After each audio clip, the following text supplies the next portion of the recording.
शेतकरी मित्रांनो नमस्कार, स्वागत आहे तुमचं पुन्हा एकदा आपल्या कृषीवेद चॅनलच्या नव्या शेतीविषयक व्हिडिओमध्ये। शेतकरी मित्रांनो, आता जे काय आपलं जे काही टोळ कांदा आहे त्याची जी काही बी भरण्याची जी काही प्रक्रिया ही सुरू झालेली आहे। व मित्रांनो, या प्रक्रियेमध्ये सर्वात महत्त्वाचा जो काही भूमिका असते ती म्हणजे मधमाशाची। तर या व्हिडिओमध्ये आपण आपल्या कांद्याच्या प्लॉटमध्ये मधमाशी बोलवण्यासाठी आपण कोणत्या उपाययोजना केल्या पाहिजे, कोणत्या फवारण्या केल्या पाहिजे, त्याचबरोबर आपल्या कांद्याच्या टोळामध्ये जे काही भरपूर त्या ठिकाणी बी भरण्यासाठी आपण कोणतं अन्नद्रव्य व्यवस्थापन केलं पाहिजे, सविस्तर माहिती या व्हिडिओमध्ये बघणार आहोत। त्याचबरोबर आपल्या पिकाला जे काही बियाचा आकार व वजन वाढण्यासाठी आपण कोणते अन्नद्रव्य सोडले पाहिजे किंवा कोणत्या अन्नद्रव्याचं व्यवस्थापन हे केलं पाहिजे, सविस्तर माहिती या व्हिडिओमध्ये बघणार आहोत। त्याच्यामुळे व्हिडिओ स्किप न करता शेवटपर्यंत बघा। व तुम्ही जर आतापर्यंत आपल्या चॅनलला सबस्क्राईब केलं नसेल तर चॅनलला सबस्क्राईब करायला अजिबात विसरू नका। शेतकरी मित्रांनो, हा जो काही प्लॉट आहे याला आपण एक 2 ते 3 दिवसापूर्वी आपल्या काकांचा प्लॉट आहे, याच्यामध्ये आपण साधारणपणे जे काही मधमाशी येण्यासाठी 2 ते 3 प्रकारचे जे काही उपाययोजना ह्या केल्या होत्या। हो मित्रांनो, त्या उपाययोजना आपण काय केल्या आपण ह्या व्हिडिओमध्ये सांगणारच आहोत। पण त्या उपाययोजनाचे आपल्याला जबरदस्त असे रिझल्ट आलेले आहे आणि प्रत्येक जे काही टोळ आहे त्याच्यावरती भरपूर त्या ठिकाणी मधमाशी आपल्याला दिसत आहे। मित्रांनो, लोक म्हणतायत की आमच्या इकडे मधमाशी नाही, असं नाही, तसं नाही, माशाच नाही। मित्रांनो, ह्या प्लॉट वरती भरपूर म्हणजे प्रमाणाच्या बाहेर इतक्या मधमाशा आहेत, त्याच्यामुळे आपल्या कांद्याची जी काही बी आहे ते भरपूर या ठिकाणी भरणार आहे। तर मित्रांनो, आपण सर्वप्रथम बघू आपल्या कांद्याच्या प्लॉट मध्ये मधमाशी येण्यासाठी आपण काय उपाययोजना ह्या केल्या पाहिजे।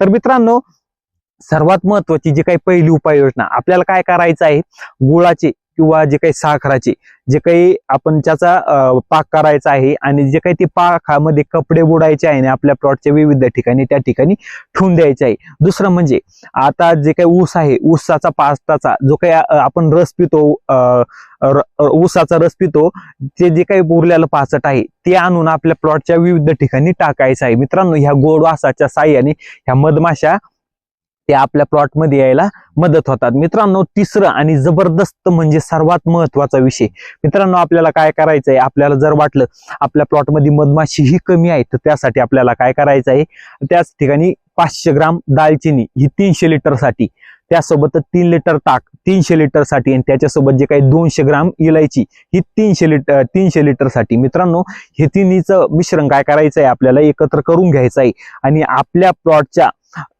चौकून जवळपास प्लॉटच्या चौकून आपल्याला त्या ठिकाणी ही फवारणी ही करायची आहे। किंवा साईडनं जे काही प्लॉटच्या तुम्ही साईडनं टाकलं डायरेक्ट पाणी घेऊन, ते हे जे काही औषधाचं पाणी आहे तरी सुद्धा त्या ठिकाणी जमणार आहे। व मित्रांनो, तुम्हाला ज्या दिवशी तुम्ही हे पाणी टाकसान किंवा फवारणी करसान, मित्रांनो त्याच्या 20 ते 25 मिनिटांनंतर लगेच तुम्हाला ज्या काही तुमच्या कांद्याच्या पिकामध्ये 100% त्या ठिकाणी माशा ह्या आलेल्या दिसणार म्हणजे दिसणारच आहे। तर मित्रांनो, हे झालं आपण माशीसाठी करायच्या उपाययोजना। आता दुसरं म्हणजे आता हे काय बी भरायची जी काही स्टेज आहे ही सुरू झालेली आहे व पॉलिनेशन सुद्धा त्या ठिकाणी सुरू झालेले आहे। तर मित्रांनो, बी भरण्यासाठी सर्वात महत्वाचे जे काही अन्नद्रव्य काम करतात ते म्हणजे कॅल्शियम आणि बोरॉन। मित्रांनो, तुम्ही जर तुमच्या कांद्याला पाट पाण्याने जर पाणी देत असला तर तुम्ही त्या ठिकाणी त्याच्यामध्ये हे कॅल्शियम बोरॉन एकरी समजा 500 ग्राम हे टाकू शकता। 500 ग्राम बोरॉन आणि 500 ग्राम कॅल्शियमचा वापर तुम्ही एका एकर साठी करू शकता। मित्रांनो, याचा वापर जर तुम्ही या स्टेजला जर केला तर त्या ठिकाणी तुमच्या कांद्यामध्ये भरपूर असं त्या ठिकाणी बी हे भरणार आहे व आपल्या उत्पादनात हे वाढ होणार आहे। मित्रांनो, हे झालं बी भरण्याच्या बाबतीत। आता दुसरी महत्वाची गोष्ट म्हणजे या स्टेजला जर आपण पहिल्यापासून फॉस्फरस आणि पोटॅशियमचा जर उपयोग आपल्या कांदा पिकामध्ये केला तर मित्रांनो, ह्या पोटॅशियमचा आणि फॉस्फरसचा उपयोग आपण केल्याने आपल्या कांद्यामध्ये जे काही बी भरणार आहे तर मित्रांनो, हे बी एकदम क्वालिटीचा असणार आहे। या बियाचा आकार व बियाची जी काही क्वालिटी किंवा वजन असणार हे जबरदस्त त्या ठिकाणी भरणार आहे। कारण की आपण या स्टेजमध्ये जर याला फॉस्फरस आणि पोटॅशियम दिलं तर फॉस्फरस आणि पोटॅशियम आपल्या पिकामध्ये बियाचा आकार वाढवणं, बियाचा वजन वाढवणं, त्याचबरोबर बियाची क्वालिटी वाढवण्याचं काम त्या ठिकाणी हे फॉस्फरस आणि पोटॅशियम या आपल्या प्लॉटमध्ये करणार आहे। तर मित्रांनो, यामध्ये मग आपण फॉस्फरस आणि पोटॅश युक्त खतांचा वापर त्या ठिकाणी करायचा आहे।